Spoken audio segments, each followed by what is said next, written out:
You're listening to the Apple Insider Podcast.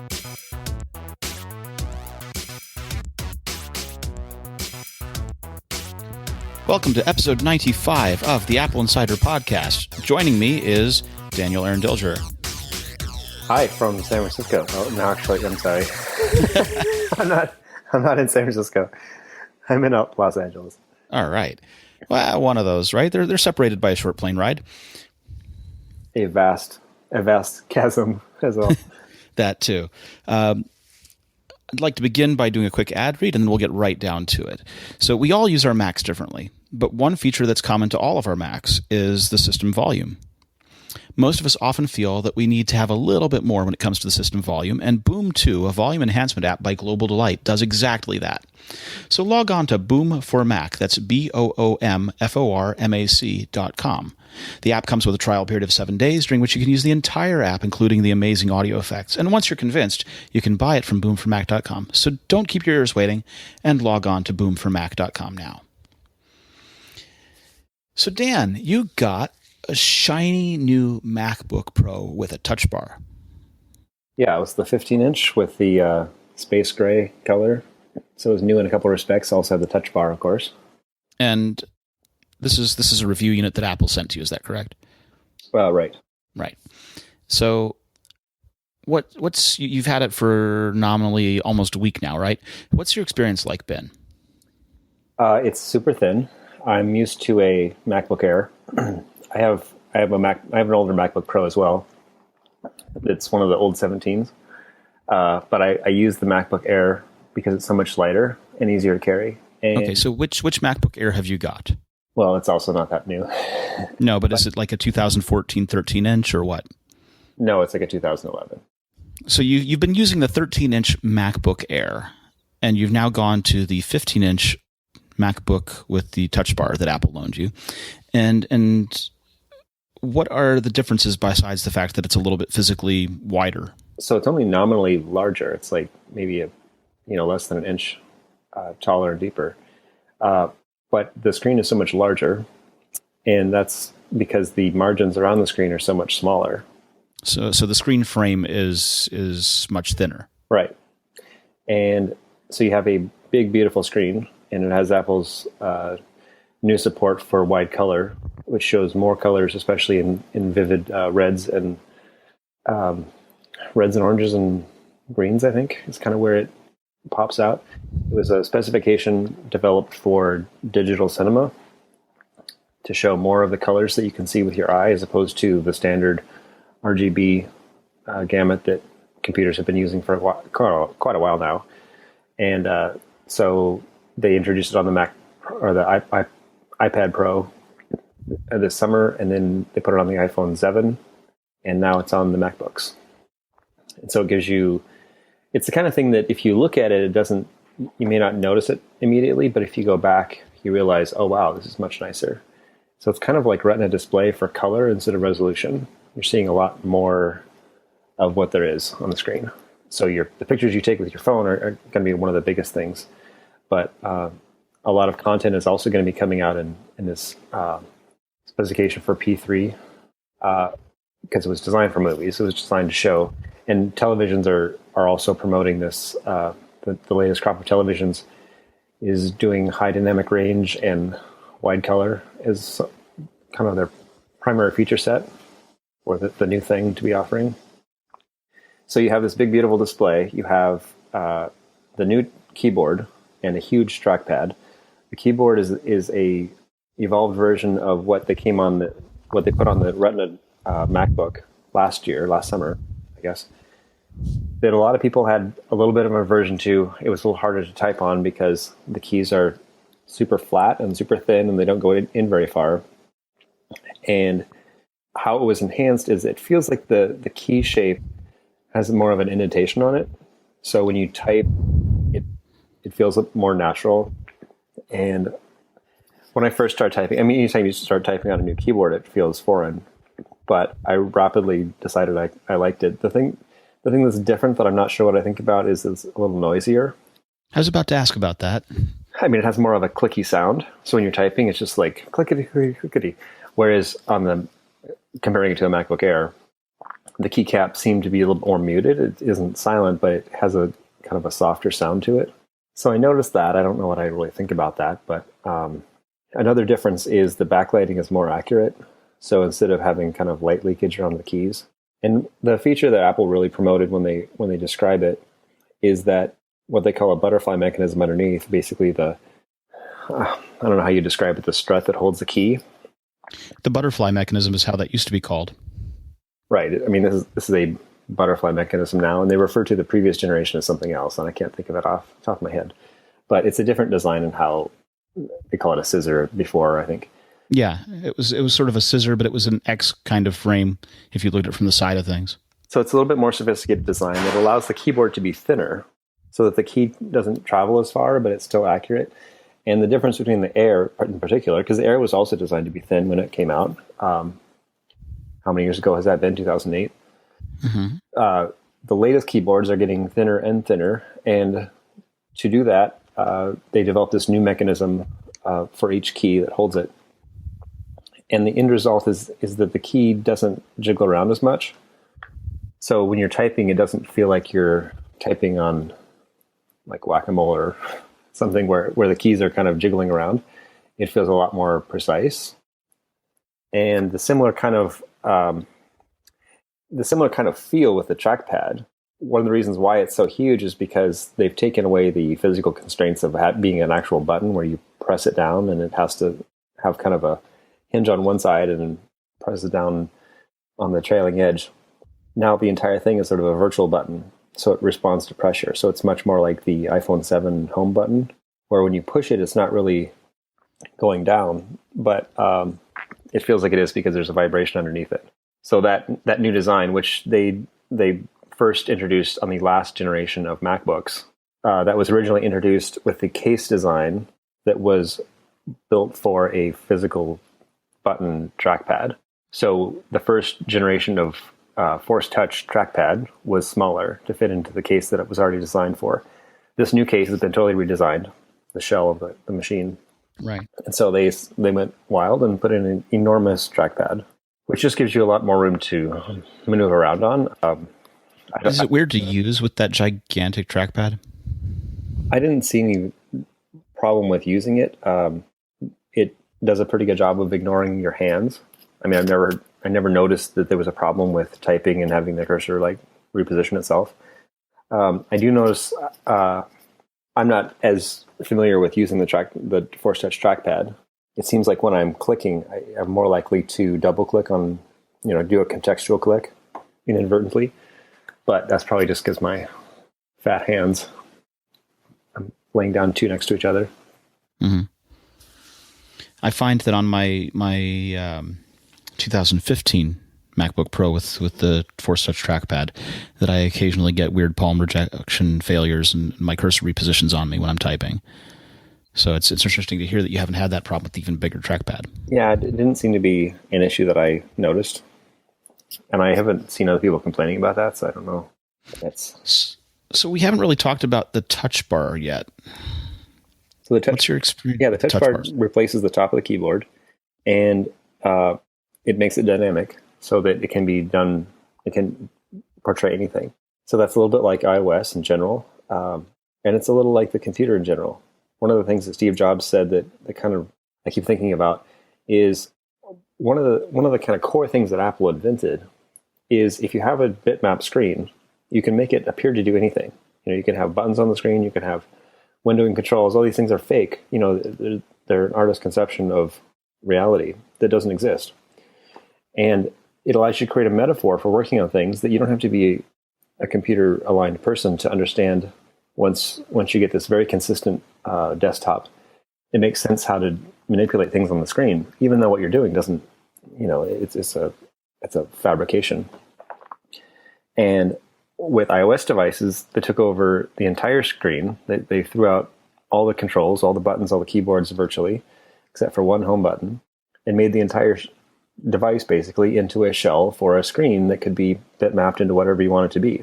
And they came up with a very clear platform and design for how to lay things out. And if you compare it with other platforms of the day that were kind of doing similar things.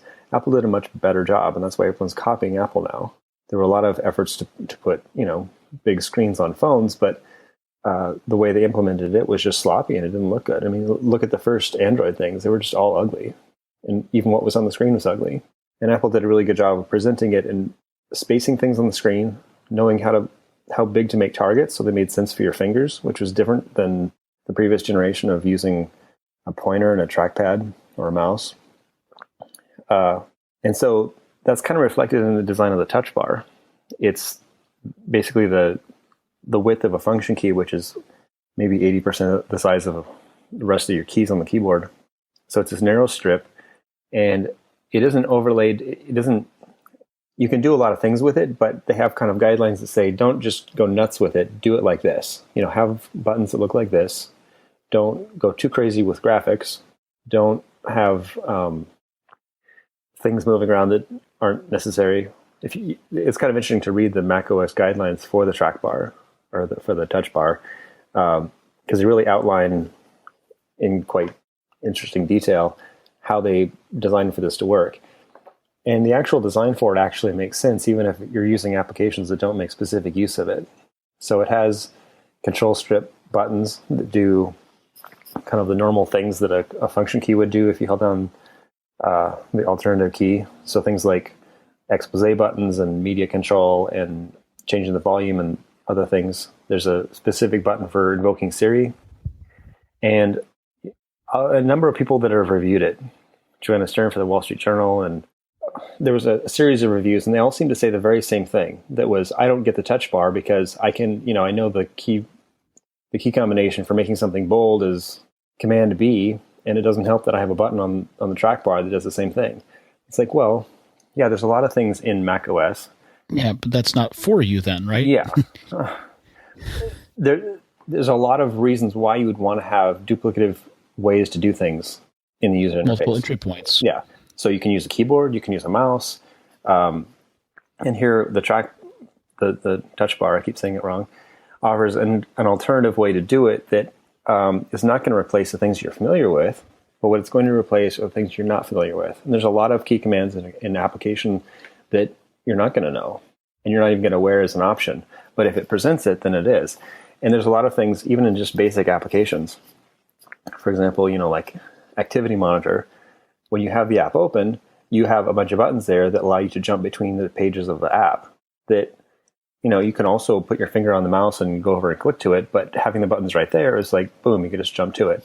Same thing with Maps. That was like one of the more colorful versions of it, that you can do a search and you can search a specific kind of type of thing and get results right away. Some of the other applications, even like I noticed you open up Grab to do a screenshot, or you do the Command Shift 4 to do a screenshot, and immediately it shows up without even launching the Grab app. It gives you buttons to do a selected portion, a window, an entire screen. Those are also things that if you're familiar with doing screenshots, you probably know. If you know that Command Shift 4 spacebar, right, and then click gets you to select a window to screenshot, right? But no one but you and I know that stuff, right? Well, if you do that a lot, then yeah. But if it's something that you occasionally do, then having sort of a cheat sheet that just pops up and is constantly offering you options is good. And then in addition, there's a lot of times when you're thinking, how do I make it put the screenshot in a specific place that I want? Well, right there on the touch bar is an option to save it to the desktop or documents, or just save it to the clipboard or open up preview. So there's a lot of functionality that's exposed in a way that it's not trying to replace your memory of doing a specific keyboard combination. But once you do a keyboard combination, you can have a bunch of options displayed. So it's kind of like an attribute that you're typing on the end of it. So there's a number of different ways that the touch bar is useful, and it's also just kind of fun. Sometimes you're in an app and you can just kind of navigate through that. Another thing, of course, one of the promoted features of it is a quick type word suggestion, that in macOS, when you're typing, it will commonly suggest the most common word it thinks you're going to try to type, and when you hit the space bar, it just completes it for you. Well, sometimes there's two or three things that it might be, and with that extra screen real estate of the touch bar, it can give you 3 different options and say, here's the suggested one. It shows up in blue. So if you hit the space bar, that's what you're going to get. But you may also be thinking of this word or that word. So it's like a incremental run on the feature that already exists. And of course, also for emojis, typing emojis in Mac OS is more complicated because you have to bring up a browser or the little panel and search for something. But when they're just visually all there, it's quite easy to just click something. Yeah, I've already seen pictures of people's screens where they've opened up text edit and made the font size as large as possible, and then just started typing emojis, like filling the screen with emojis. Yeah, so there's that's just even basic apps, and then what Apple really positioned this as on the MacBook Pro was to be a time-saving sort of input device for people using something like Final Cut Pro or using Adobe Photoshop or some of these other apps that have a lot of functionality that already kind of takes over the screen. There's a lot of options, but allowing you to do hands-on controls. And I haven't worked with either of those 2 apps yet, but working with some of Apple's creative apps, for example, Photos, you can do selection and edits right within the touch bar. And what's nice about it, even though you can also do the same kind of adjustments on the screen, is that the visual layout of the adjustments on the touch bar are more akin to iOS. So you're directly manipulating sliders and things like that. So you get a sense, you also get feedback of what it's going to look like on the screen, like what direction it's going to go in. So there's a lot of applications like that are sort of interesting and waiting to be fully fleshed out. Another thing that is kind of an obvious benefit would be gaming. There's a lot of games where you have, a toolbar of things that take up the screen. If you have that all in the toolbar, that'd also be pretty cool. And it's also especially sort of a benefit to when you're working in full screen in a creative app. So you can show more of your content on the screen without having, a bunch of palettes and menus and things. Did you hear that? I heard the ding. Yeah, I'm a little deaf still. I thought quitting messages would stop that from happening, but oh no, let me. No, you have to use Do Not Disturb in the upper right-hand corner of your notification. I do not see Do Not Disturb. So here's how you find, this is our tip for our listeners of the day. If you click in the upper right-hand corner of your screen and then pull it down, Do Not Disturb is an option with the on-off button right up there. I hope you edit all that out. Okay, so now it's not on. I'll just teach our listeners. It's fine, man. We can do that. Okay. Nothing wrong with telling people how to make their laptop be quiet when they need it. Okay, well, I forgot where I was going, but... Well, you were telling me about the touch bar and how you haven't had the chance to use it in a lot of the Pro apps yet. You've used it in Photos, and how those controls feel very natural because they're sort of using that touch bar and touch screen like you would in iOS. Right. So I kind of finished that idea, didn't I? Is there anything else you want to talk about? Well, so sum it up for me. What do you think of the touch bar in the MacBook Pro? Because that's kind of the crowning feature of this Mac. I mean, yes, it's got USB Type-C, Thunderbolt 3 ports, but what is? Well, physically, the most distinctive thing about the new MacBook Pro is this touch bar. And it's interesting for a number of reasons. One is that it uses a lot of technology that Apple's working on in other directions. It's basically, it's close to being a self-contained iOS device. I mean, basically it is. It is a iOS device. Its own processor. It's got its own secure element for Touch ID, for purchasing, and for unlocking the computer and stuff like that. So yeah. Apparently also the camera is integrated into that whole subsystem and then layered onto the Macintosh. So it looks like it's the same thing, but it's actually a computer that acts as a peripheral that connects via USB to the Mac. So it is possible for it to work while the Mac is booted into another operating system if there is support for it. But what I find interesting about that is that Apple has put a lot of effort into developing, obviously, iOS and the ARM processors that it uses for iPads and iPhone. And then it further distilled that down to the system on a chip used by Apple Watch. And this subsystem is similar to Apple Watch in how that it boots from a RAM disk. And that it is such a small device that basically acts as a secondary screen with input for your iPhone. I mean, Apple Watch is more independent in that it can do things by itself, but essentially it's kind of like a second screen for your primary mobile computer that's in your pocket. And so the touch bar is kind of an interesting readaptation of that technology, using not just a similar processor, but also a similar security system, so that when you use touch bar, when you enroll your fingerprints and the fingerprints of other people, it follows the same security for preventing that from being something that anybody who attacks the system can just get that fingerprint information off of from you.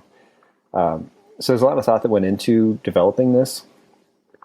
And one of the things that I was saying is that even if you don't have a lot of applications that make specific use of it, it's still useful. And I think the uses of, because it's a completely dynamic system, the interface that's presented there can change and be updated. So Apple can keep evolving the display in uses that are the touch bar display in ways that are increasingly useful. Right. And in years past, we had a dashboard button on the computer alongside some of the other kinds of buttons. And then that dashboard button went away over time as Apple decided to deprecate dashboard. Here, because it's all graphical, because it's all malleable, they can just change the buttons at will with software updates.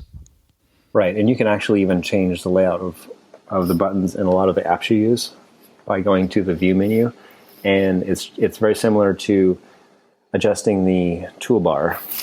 Right. You know, most macOS apps have a toolbar that you can go in and edit and change the layout and also which buttons you put in the toolbar on the top of your window. And so the editing of the touch bar is very similar, where you get an option for all kinds of different buttons. Of course, I've had a couple people ask this. The buttons that are available for you to customize have to be the developer has to enable that in the application. So it's not like you can just create your own buttons and have them work. Yet. Right. There's actually, that'd be an interesting idea for a third-party application, creating buttons that were launchers for other things. You could do that. So the Apple Touch Bar MacBook Pro, I want to let everyone know, is available for in-store pickup. That's limited stock, but there are several stores, not all of them, that have the MacBook Pro with Touch Bar available today. It's not consistent, and many stores are expected to have stock on hand December 30th. But you can imagine that major metropolitan areas like New York and California have units, and so use the Apple Store app and use Apple's online system on their website, and you may be able to find where you need to get one, where you can go to get one if you need one in person. So, Dan, you've had pretty much every iPhone along the way, haven't you? Yes. And I recall you had an iPhone 6 Plus that didn't exactly act right. I had some problems with the 6 Plus, but I didn't have is that right? Yeah, the first generation. Yeah. So it didn't have the specific problem that people are reporting with. So let's talk about what that problem is. They're calling this touch disease, is the name for it that people have given it. And basically that there are some devices that exhibit screen flicker and have multi-touch issues. And Apple has determined that these issues come after being dropped on a hard surface, and that it sometimes exhibits as a thin gray flickering band at the top of the screen, or it extends further down, and that it impacts touch response. And we did some surveying, and we did some looking into this, and we found that iPhone 6 and 6 Plus problems accounted for roughly 11% of an Apple Store's daily iPhone service volume. And so now Apple has come up with a program. They've got a special program where they're going to fix these issues for a flat $149 service fee. Which is similar to replacing the screen, right? If you get your screen cracked, it costs it's a little bit less than that. It's like $129 or something like that. Right. That's just for the display glass, or does that include the digitizer and everything? Well, what they're replacing here looks to be, well, it's unclear, because there's a touch controller chip that is on the logic board. There's a couple of parts that could be impacted here. But what's nice to see is that people who may even be out of warranty are able to get this taken care of. And in comparison, people, we talk a lot about iPhones needing to have the screen replaced or other repairs like this. Same thing occurs to other smartphones, but in many cases, because there's so much fractionalization, even if you have a high volume device like a Samsung, the people that I've seen that have had their phones replaced, it's fantastically more expensive because there's not 20 million people that have the same phone as you. Well, it's also a lot more difficult to get the company to go along with it or to even just deal with it, right? My father has a Lenovo device. No, he has a Motorola device, which is, yes, effectively a Lenovo device. And he was having trouble with it, and he called them up, and they admitted that this was a problem with the device and that it needed to be replaced, and that they would replace it. And they expected to be without a phone for 2 weeks while they got around to shipping it to him. And he asked them to expedite it, and they said they would happily expedite it if he would pay the inflated shipping cost to expedite it. And he made the point to them while he was on the phone. You realize there's an Apple store less than a mile from my house. And it made no difference because he was stuck with their device and it was going to be slower or expensive to get it. Here, Apple, good for them, are not only handling this in a way that is yes, it costs consumers, but you do get a fixed device.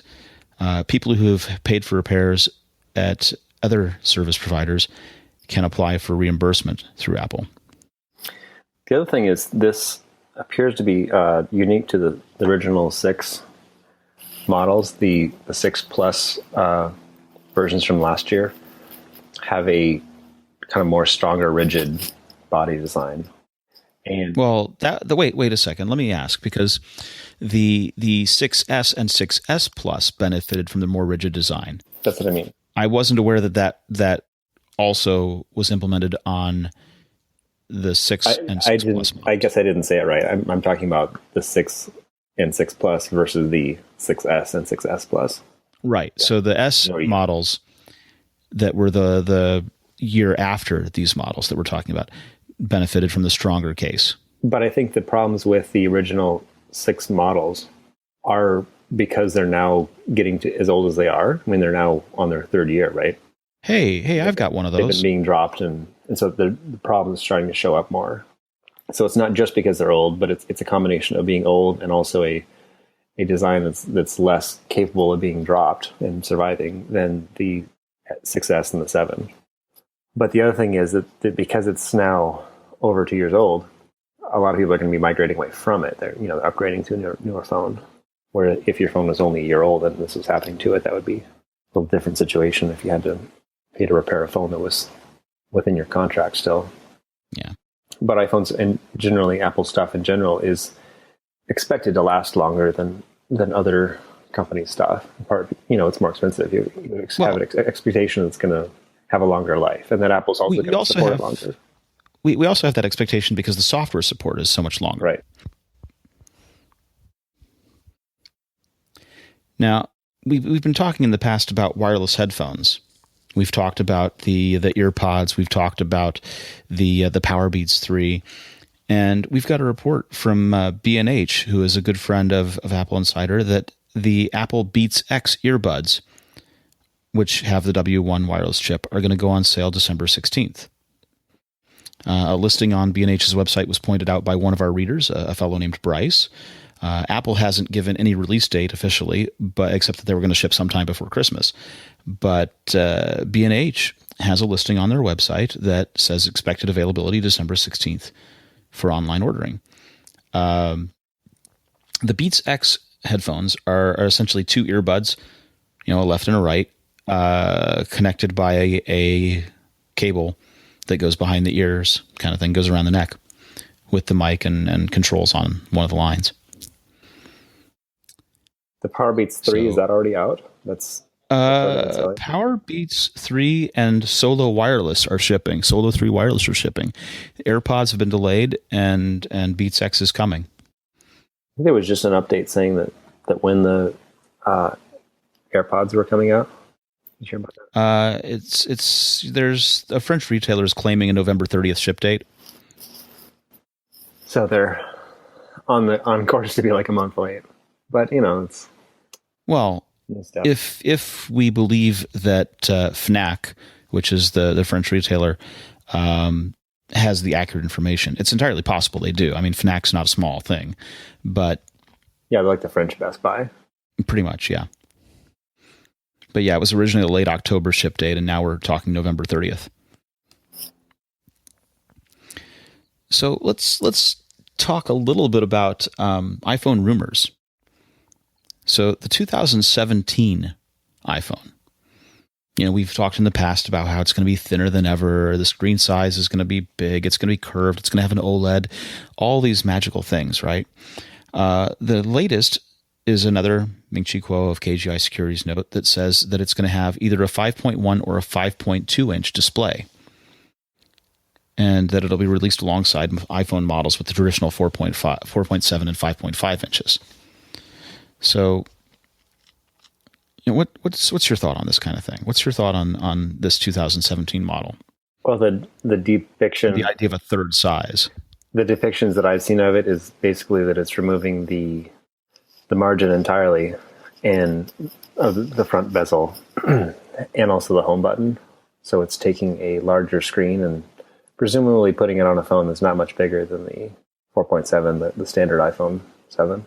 But taking advantage of not having a chin or a forehead to get the larger screen size. Is that what you're saying? Yeah, I mean, that's the idea. And it's becoming... We have some examples. I mean, we have good reason to believe that Touch ID can be integrated into a screen or behind a screen without needing to be a physical button. Although, if you look at how it is on the iPhone 7 now, it's like a synthetic button with the actuator behind it that makes it feel like a button. I'm trying to think how that would feel through a screen. Well, the thing that's implemented on the iPhone 7 is that it has the conductive ring so that your capacitance says, I'm trying to activate Touch ID. Right, and I'm not sure if that's necessary. I mean, I don't know if that would be necessary to be visible because, on the new MacBook Pro, Touch ID is behind, there's a ring and behind the I believe it's sapphire cover. So it just looks like a piece of screen. I don't know what limitations there would be on having a layer of display or multi-touch built into that. I guess that would make sense. But okay. So that's one thing. And the other thing is, of course, you have the existing front-facing camera and the microphone. And on the iPhone 7, that microphone is also being used, or the earpiece is being used as one of the two speakers for stereo sound. So that's also stuff that you're going to have on the face of the phone, presumably, that I suppose you could vent around it or something, but... So one of the things about these rumors is that we're talking about a switch to a glass casing instead of metal. Right. Which is going to be interesting when it comes to droppage and things like we were talking about with the iPhone 6. Yeah, glass and all kinds of ceramics are generally, they're strong, but they can also be brittle. I suppose there's ways you could work around that. I mean, one of Apple's big things now is that they're just like working with kind of incredible precision in terms of new components. And they're experimenting a lot with different things. Like the new watch that's ceramic. And ceramic and glass are very similar types of materials that can do more than what, we think of glass as being sort of like what drinking glasses are made out of. But there's a lot of things where glass is doing things that you can't do with other materials. And one of the most obvious things is you can have radio signals going through it, like and not just radio signals, but also power induction. So on the Apple Watch, the body is metal. The face, of course, is a display. It's glass or ceramic. But the back of the watch has a ceramic circle that you tap that thing on and electricity can go through it. So those are all kind of pluses to having a composite or glass of some kind case. The downside is, of course, that glass and composite are generally as heavy as metal, as heavy as steel. And so if you replaced your phone doubles in weight, basically. Right. I mean, if you replace the current design as we know it, but they may be able to do things that, do not follow the common design of the iPhone 6, 7 type shape. Yeah. Well, so one of the things that we talk about is that the optical image stabilization in both camera lenses across the 2017 line is going to be there, right? iPhones are going to have optical image stabilization in all the camera lenses in 2017, and which is a really nice feature. It's quite impressive too. I mean, there's a number of times where I've taken pictures or videos in particular, especially when you're using the zoom lens on the iPhone 7 Plus, and I'm holding the camera, and especially when you're zooming, it just looks like you're bouncing all over the place. But when I looked at the video that I took, it actually did a remarkable job of smoothing it out. It's like a steady cam. So that's a really nice feature to have. And one of the ideas that keeps coming back to me is this idea, if you asked people what they wanted before the car, they would have asked for faster horses. Yeah. And the thing that people were asking for when Apple was coming out with better cameras in the iPhone 5 series was, oh no, this can't have a rim. This can't have an edge. This can't have a bulge. It's so ugly that there's a bulge around the camera lens. And to me, that just seemed like the stupidest thing in the world. Like, really, your priority is that there's not a ring on the back of the camera. You want a phone that can be laid on the ground. We could have had one of those Nokia PureView cameras, right, where the whole back bulged out for the thing. Yeah, but at least those cameras offered some significant feature. They have a better lens. Sometimes it was too much lens. But the fact that Apple had this little tiny rim on the iPhone 5 and people were just freaking out about how ugly it was. I don't really remember the rim on the iPhone 5. I think the 6 was the one. I'm sorry, not the 5. I mean was that right? 6. The 6 or the 6S? Was the 6S had a rim? 6 and 6S both have the camera. Maybe it was the 6. 5 this tiny little rim, but it had much better pictures because of that. And it was also thinner. Yeah. And, if you have a checklist of things that are important and things that are not important, it's like being thin is useful. Being, able to take nice pictures is kind of, an important feature. Complaining about the fact that there's like this tiny rim around the lens. I mean, well, and that the designers didn't really want to do that. If had they had the choice, could they have included? It's like saying had they been able to fenders on a car. It's like, well, not necessarily, but if that's kind of like core to your design, that's kind of important, or required in order to accomplish the other things you're setting out to do. Yeah, I mean, if you could have the same kind of quality in a camera without, having it perfectly flat on the back, it's like, okay, that's great, but of course it's kind of not hard to understand why that's not possible on a larger lens. And of course, the larger you can make it. But anyway, when the iPhone 7 came out, people were talking about this, oh, will it have a bulge? Apple showed off the bulge. All their promotional pictures, they make it look like it's this beautiful rim. Yeah. And that's kind of the point. It's like, you know what? All this complaining you were doing was ridiculous. Here's what you can do with a little bit of a rim. You can have 2 camera lenses. You can have one of them have a 2x lens, which is actually pretty useful in a camera. I would kind of like to see what they could do with replaceable lenses, but I think what they're doing right now with the 2 fixed lenses. Replaceable lenses seems like it would compromise the waterproof or water resistance that they're going for. You could have a mount on it. There were some patent applications that involved like a bayonet mount where you could slip it on. I mean, part of the problem with the external lenses that exist right now is that there's no elegant way of attaching them to the phone without having sort of like a clamp over the top. Well, the clamp ones aren't that great. The ones that use some kind of case of their own, or the ones that clip without being like spring loaded, tend to be okay. The Zeiss Exo lens are one of the better ones for that. Or using something like the Beast Grip, where you can then put Canon or Nikon 35mm lenses on top of it. Get to be pretty good. But what's interesting for me is that by 2018, KGI seems to think that 80 to 85% of the iPhone users will have dual lens technology. So that basically in the 2018 phone, we're going to have the dual lens across the line. That seems plausible if you look at a lot of things that Apple's done. They introduced a new feature for the top line that's kind of expensive. Like Touch ID was expensive. And every other phone maker, other phone makers could have gone to Authentic and got parts, and some of them did, but they shied away from it because this is too expensive of technology to use.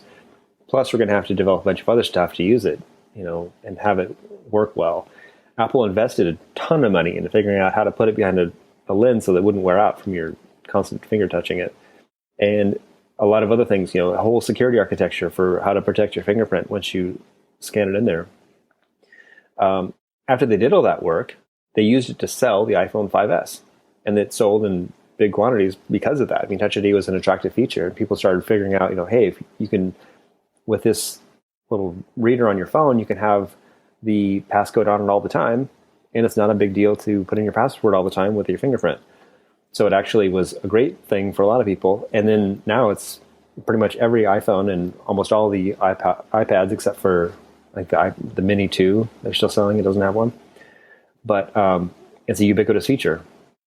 And now we're seeing it kind of creep onto Macs. I think that's going to move around. Also with the Touch Bar, I think, like if you look at the way that Apple designed it, it's modular enough to where they could integrate it into external keyboards and a lot of other form factors. So I think that's another example of investing a lot in a new technology to sell something and then making it, trickle down to become a common technology for everything. And the same thing with cameras. I mean, remember when iPads just had terrible cameras and the iPhone had sort of an okay camera, and how much effort they put into making the latest iPhone camera much better over the previous generation for year after year after year, especially since 2004, iPhone 4.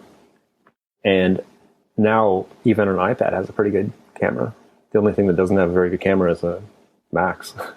And part of that is because the bezel is so thin. Well, and also that's partly the use, right? No one holds their laptop up to try and take pictures of right. You're not taking photographs, subjects. Right. You're trying to video conference, basically. And you're probably not taking a lot of selfies with it either. But another thing that's interesting, we're talking about the Touch Bar and Touch ID. The camera appears to be integrated into that same security system that's managed by the T1. You said that. And so it'll be interesting to see what kind of or why that's the case. It could be partly just due to that's a common thing in companies. You want to secure your devices and turn the camera off. Well, so there's been a ton of malware and also a ton of misused or malused adminware that allows people to turn on the webcam surreptitiously. Yeah. And then, and for a while people were putting Post-it notes over their camera lenses or black masking tape or things like this to try and cut down on, photos being taken when people weren't aware that photos were being taken. Right? Because that's uncomfortable and invasive and problematic. And so by running it through its own processor and its own secure element, that separate chain, perhaps they can cut down on it being triggered surreptitiously. Another thing I was thinking about, this whole thing that all these kids are doing with face or Snapchat, every profile picture of a kid under 25 now has that stupid dog face that's from Snapchat on their face. And that was something that actually Apple was doing 10 years ago with Photo Booth, is doing facial recognition, and you could have, like the halo of birds circling your head, or the hearts, or something like that, or it would change your eyes, or the compositing, right? It's the all chroma key, right. It was all done in Quartz Composer, which Apple doesn't seem to be very interested in anymore. But we're going to talk about that a little bit after a couple more stories. I'll hold on to it then. Hold on to Quartz Composer, because I want to get to that when we talk about things Apple isn't interested in any longer. I was going to quickly go through the idea that Apple is automatically uploading all of your iPhone call logs to iCloud. So there's a Russian security firm called Elcomsoft, and Elcomsoft told Forbes that the uploads happen in almost real time, although occasionally they're delayed a few hours, and that basically it logs phone calls and FaceTime calls, FaceTime audio, FaceTime video calls. Even if you don't have iCloud backup enabled, it's doing it as long as you're using iCloud Drive at all. And you can stop the uploads from happening by disabling iCloud Drive, but that cuts out all the other features that you're trying to take advantage of. So some people are suggesting that this is a security flaw. Some people are suggesting this is an oversight. There are legitimate needs for them to be able to sync some of that data, but it's not encrypted. It's just stored in your iCloud and secured by whatever your password is this time. It's kind of surprising that there's some things that are being synced to iCloud that aren't encrypted that you kind of think that they should be. But in general, the whole point of syncing your call logs is not to create a detailed record on you, but it's so that you have the same history on every. You want your call logs device, across devices, right? Yeah, right? so it's a feature. So I mean, that's something that needs some attention, but it's kind of the coverage I saw. It was kind of like, oh man, what is Apple doing this for? It's like, well, duh. I would be happy if it were encrypted. I understand synchronizing, but it's not such a heavy amount of data that couldn't be encrypted. Right. It's not like gigs and gigs that encrypting and decrypting would be annoying. It's like small pieces of data that could easily be encrypted. Yeah, and I wonder how much it's not just the overhead of doing the encryption one time, but it's also I'm not an expert on databases and how they work, but if you're storing a bunch of information and you're trying to sync it and it's all encrypted, then you're having to do it in much bigger blobs than if you're able to just say, oh, this bit has changed, or here's one little bit of information that's changed. We'll send that up by itself. If everything is sort of encrypted in batches or in one huge big bunch of data, then that makes it more difficult to sync a lot of small changes and things like that. But well, I would think, and I'm just speaking hypothetically. Also, the other way to do it would be to, if the whole call log is less than a megabyte, then you encrypt the whole thing and send the whole blob. And then when you decrypt it at the device, you do the diff there and update the one bit that's changed. Yeah, I mean, but I don't know. It depends on how much.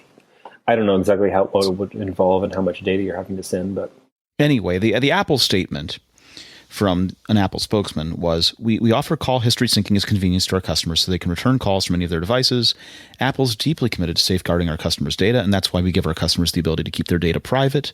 Device data is encrypted using a user's passcode, and access to iCloud data, including backups, requires the user's Apple ID and password. Apple recommends all customers select strong passwords and use two-factor authentication. So that was their answer to this, which doesn't really answer why it isn't encrypted, but it certainly is, a nice answer.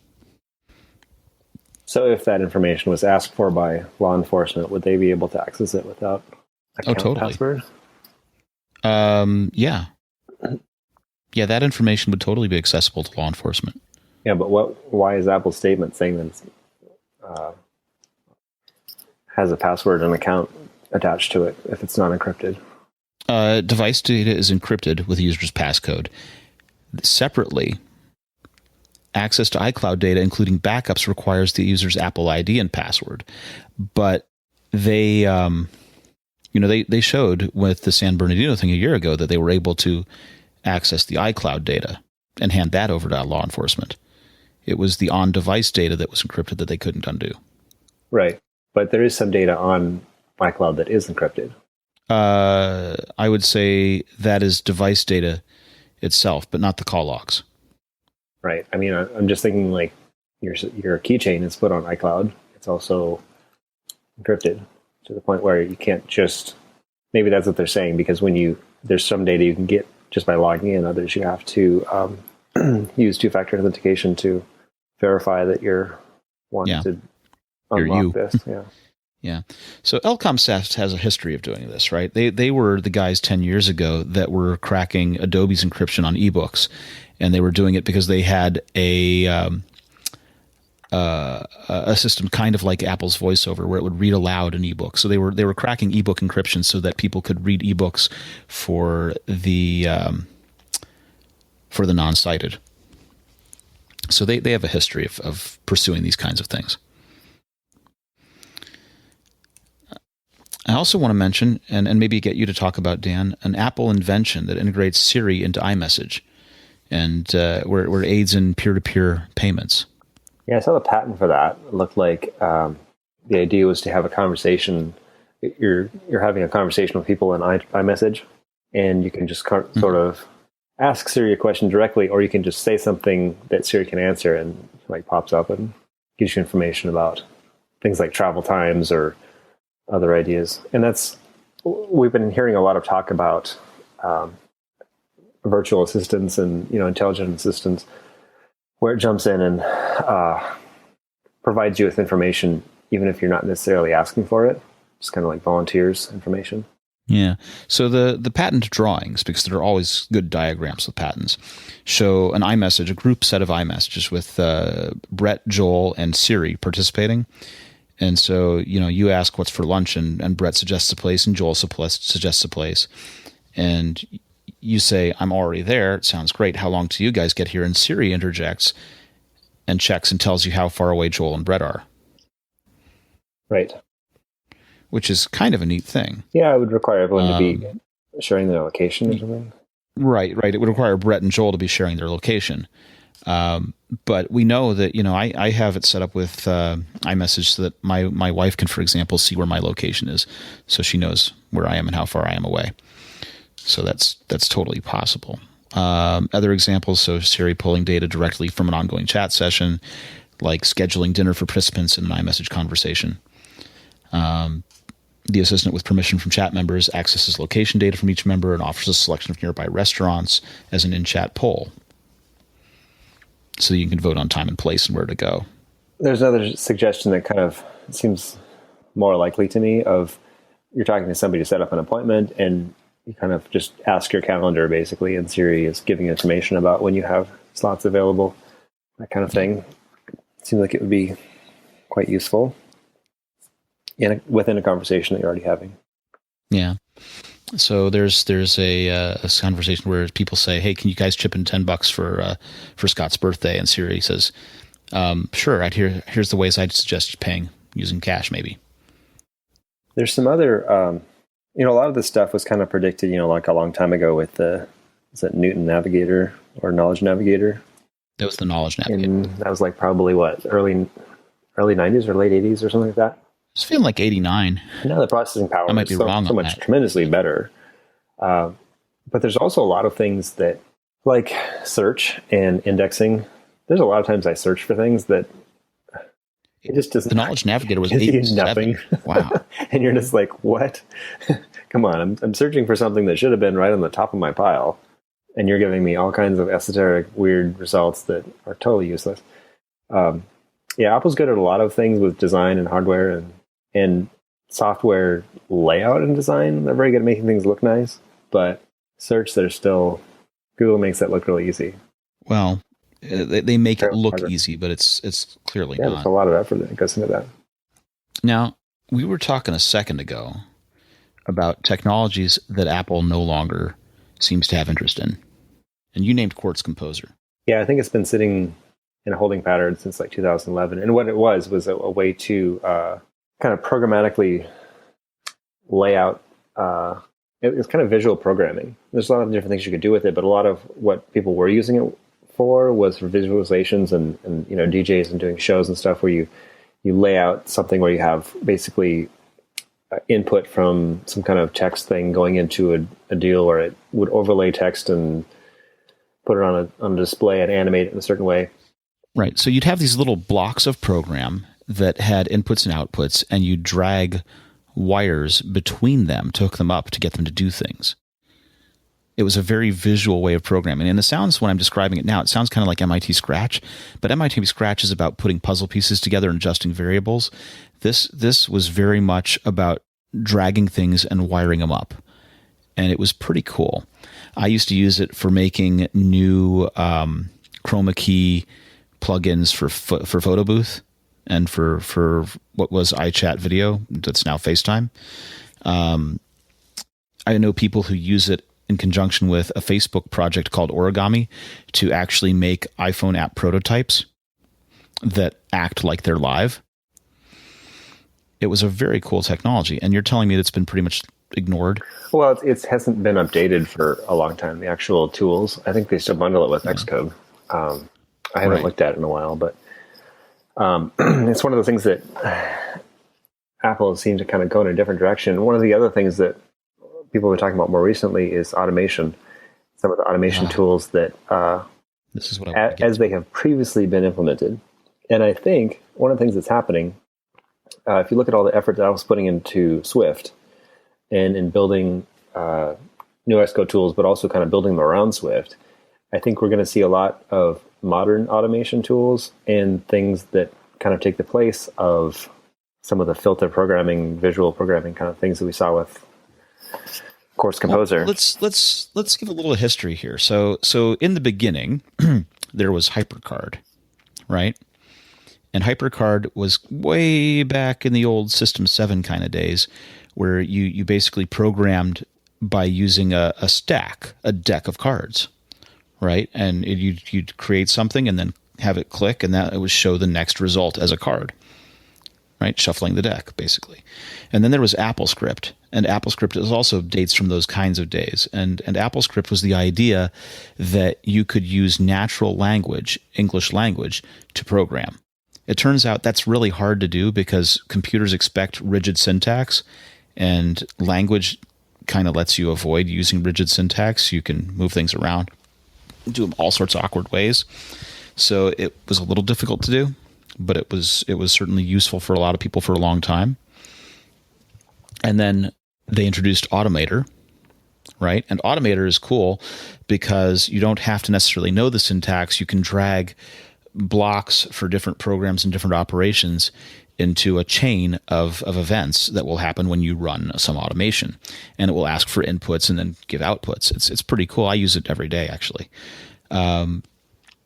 After that happened, they went back and changed AppleScript to not only use the AppleScript language, but to also understand JavaScript, which is wonderful if you already knew JavaScript, but that wasn't the point of these things. The point of these technologies, especially Automator and AppleScript, was that regular everyday people who were not programmers could learn how to automate their computers and make them more useful and more productive. I think if you take a Venn diagram, though, if you look at who was using computers in the 90s, majority of people who were going out of their way to use a computer had the technical interest and skill in learning how to do this kind of automation things. I mean, not perhaps some small percentage of them.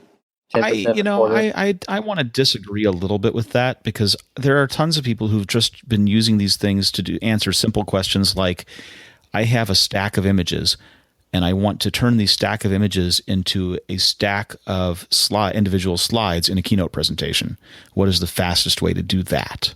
Yeah, I mean, there's a gradient. I mean, as things get more and more complicated, and how much effort it requires to do a task, there's some very simple things you can do, just like transferring, one file type to another, changing PNGs into JPEGs. That's something that a lot of people could do. I use Automator daily for take this ginormous image that some PR company has sent me and turn it into something that's 1024 wide and what the other dimensions scaled. Right. And if you do a lot of common tasks like that you're constantly, changing the size of a picture or doing some kind of workflow, then yeah, it makes a lot of sense. It saves a lot of time. I think a lot of Apple's attention has been so diverted from the fact that, if they had only ever made Macs, I think they would still be doing the kind of things that were important to them while they were only making Macs. And they were, at that point, they were selling 1 million a quarter. Now they're selling something like 5 million Macs a quarter. That's pretty big growth. But in the scheme of things, it's a minor business when compared to Macs and iPads. And when you throw an iPhone, it's just like, it almost doesn't matter, the Macintosh, because it's so much smaller of a business. I mean, a lot of Apple's focus right now is in making computers, iPhones, available to virtually everyone and creating a platform where everybody can use this kind of stuff. And that automation is sort of like delegated to apps like, what is the acronym? If then that, then this. IFTTT. Yeah. If this, then that. Yeah. So which is really too limited. It's limited by what it can do. So many of the if this, then that kind of things that I want, I really want to have a second and also that step. Right. Or a second if this and this, then that. So building but that's too complex for them. Building stronger workflows requires more confidence in the language, and then that kind of pushes you towards using Xcode and setting up some kind of automator sequence or something like that. No. There is a vast world of difference between the kinds of things that I'm talking about doing. Programming from scratch. Xcode. I mean, there's a lot of automation things you can do using the tools in Xcode, the automation tools that are there. No. You don't think so?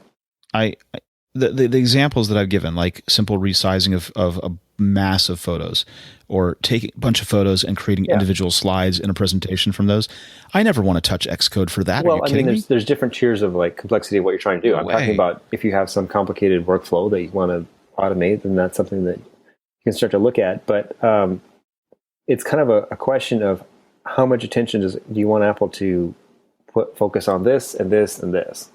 And I think the world has shifted so dramatically because Apple went from being a 1 million computers a quarter company to being a company that sells 5 million Macs and how many 7 to 10 million iPads every quarter and 50 to 70 million iPhones a quarter. That changes where the focus is. And also, I think Apple has been very constrained over the last couple of years, in part because they've had pretty intense competition in smartphones. And, everyone's talking about, the Chinese are coming with all these little crap phones. And Samsung is on the higher end, fancier. It's so full of innovation. It's literally blowing up in fire. And I think we're getting to the point now where it's like Apple really established a small thing, right?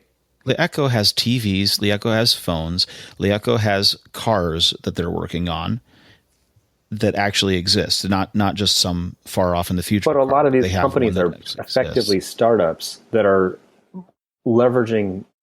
They're a little bit phony, and they're doing a whole bunch of stuff with the hope that they're going to make money at some point in the future, and they're not making money now. And you can't do that perpetually, as we've seen with the .com explosions in the past.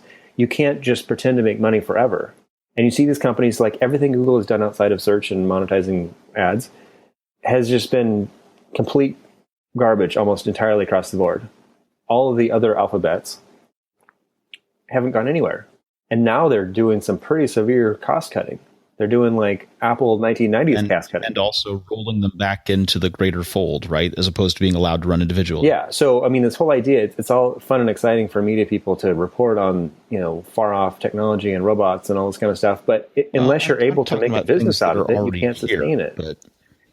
A lot of the things with what I'm saying about the smartphone competition that Apple was facing, a lot of it is getting to the point where those companies are going to pull out of it the same way that, tablets kind of happened even faster.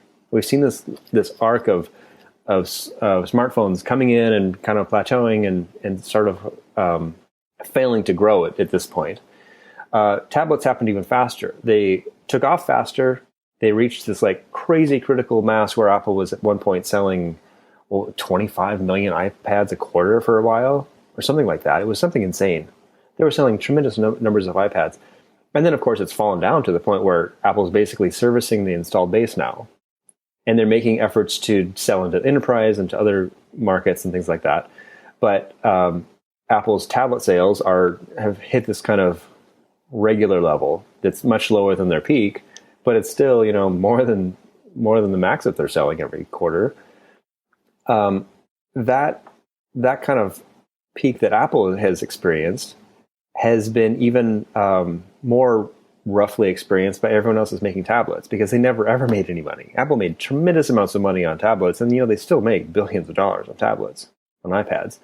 Everyone else in the tablet industry, Samsung completely lied about how many tablets they're selling from the beginning, and it's now becoming clear that Samsung probably never ever made any money on tablets, and they're certainly not making any money now, and they don't really have any prospect of making any money in tablets because they don't even know what the point is. Google hasn't made any money on tablets. Microsoft is like sort of making money on tablets / laptops, but at a very small scale. And really nobody else in the Android world has done anything but kept themselves busy making tablets. So if you look at the various curves of different products, the Mac has been on sale for 30-something years. iPhones have been on sale for a decade. iPads have been on sale only since 2010. And yet they follow very different courses. And the amount of money that Apple is making from them, the amount of money that they can expect to make in the future, and the amount of money that they have already made, and that the fact that they've already paid off all the development for it, means that at some point, Apple's going to reach a point where they've already done all the work. They're far ahead in terms of processor technology and a lot of other areas. And they have a huge amount of control over supply. And they're just getting to the point where they're finishing their headquarters that they started building in 2007? When did they start planning Campus 2? that's been a huge distraction for the company for years and years and years while they were exploding in terms of sales. They're going to have a whole lot of capacity. And I did a tour around Silicon Valley looking at some of these properties that Apple bought. It's kind of incredible how much property they own and how many just huge buildings that they've leased out. And like, what are they going to do with all this stuff? Clearly they have a plan for it. And when they start implementing this stuff, the fact that Apple has been so competitive as a relatively small company, all they've been making is things that are extremely profitable, while everyone else in the Valley is making a whole lot of stuff that's not profitable at all, with the hope of someday getting to the point where there's some profit holding up behind what they're doing. Apple is like building this company where everything they do makes money. And a couple of things that they've done that haven't really worked out, like things like iAd, they sloughed off real quick. And now they're delegating it away to somebody else who's good at selling ads. Apple never cared about selling ads. They didn't really like to anyway. But what they are good at, they're really strong at focusing what they're good at. And so when you look at things like Automator and things like that, that's kind of focused on a small group of people within the Mac platform that have really specialized needs. And that's something that I think a third party would be... It's one of those kind of challenging things because it's like that's something that a smaller team would be better at doing. But at the same time, it's also something that the executive committee of Apple kind of needs to have they need to have it on their plate in terms of being part of the design of OS X going forward, Mac OS going forward. It's the same thing with, we were talking previously about high-end Macs and high-end MacBook Pros. And why isn't Apple making like big, thick laptops that are powerhouses? And if they're not going to make it, why don't they let somebody else make it? The Mac Pro, clearly Apple doesn't care that much about desktop computers because they don't sell that many. But why don't they delegate it to somebody else? Why don't they have some sort of licensing agreement where they sort of delegate that to a smaller company that does these kind of things? There's pros to that and there's cons to that. Because that, as we've seen with Windows and with Android, there's difficulty in just having a wide open platform. And yeah, at the same time, I think Apple could make that work on a small scale by, instead of licensing out macOS, by franchising it, basically saying, here's what we want you to build. And here's enough for you to do on your own that you can take a cut of profit off this machine as well. But here's what it has to be called a Mac. I think that's an option going forward, but I don't know if that's something Apple's going to do. So, yeah. Well, so I just wanted to, while we're on the topic of technology being discontinued, so Sal Sogayan is he has been pretty much the product manager of automation technologies at Apple for a long, long time. And he announced that he is leaving Apple and is going to be available for new opportunities. He said, I joined Apple in January of 1997, almost 20 years ago, because of my profound belief that the power of the computer should reside in the hands of the one using it. That credo remains truth to this day. Recently, I was informed that my position as product manager of automation technologies was eliminated for business reasons. Consequently, I'm no longer employed by Apple Incorporated. But I still believe my credo to be as true today as ever.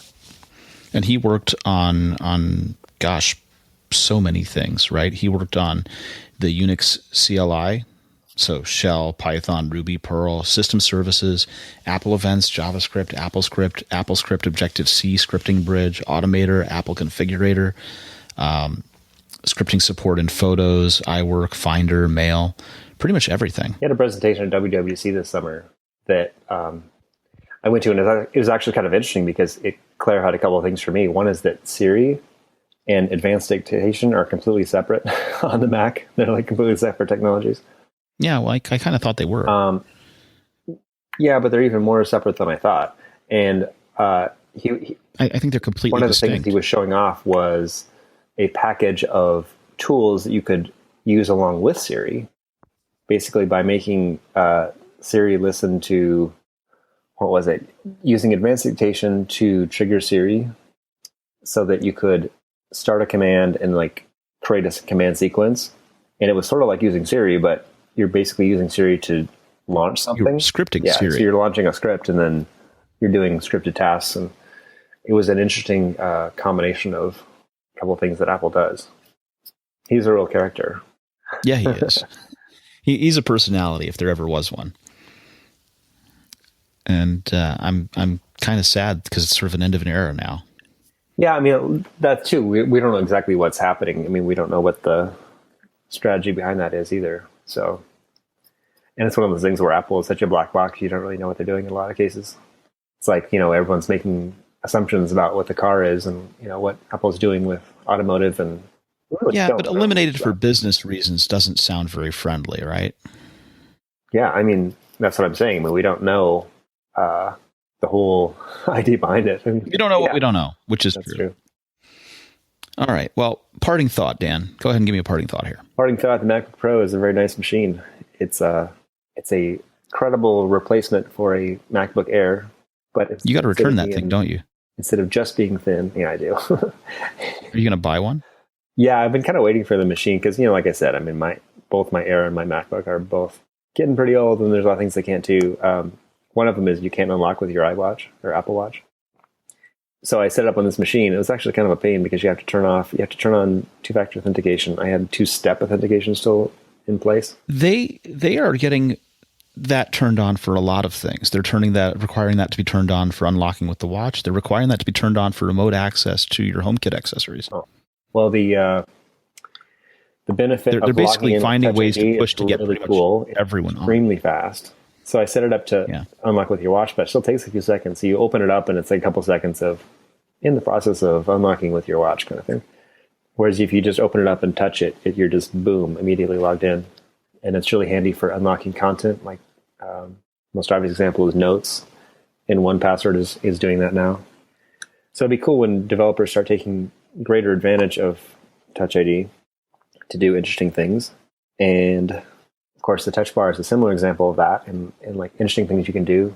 I'm particularly interested to see what kind of games will take advantage of it. And it's a super nice machine. It's like super thin and light, crazy light. But at the same time, it's very, very powerful. And we didn't talk a lot about the throughput, but it's interesting that it's achieving speed in ways and productivity in ways that are beyond the typical. We think of speed as basically a fast CPU or maybe a fast GPU. And Apple's not only leveraging the processor chips, but also achieving speed in a lot of ways. For example, through incredibly fast throughput and new storage, like the SSD that uses the straight up PCI bus to send data around, uses fast bus and fast RAM. And so there's a lot in the architecture that makes it really fast. Cool. Very cool. Well, I only hope that you'll be able to push the limits of it when you get one. Yeah, we should say if there's any questions that people have that we can try to answer with the new MacBook Pros.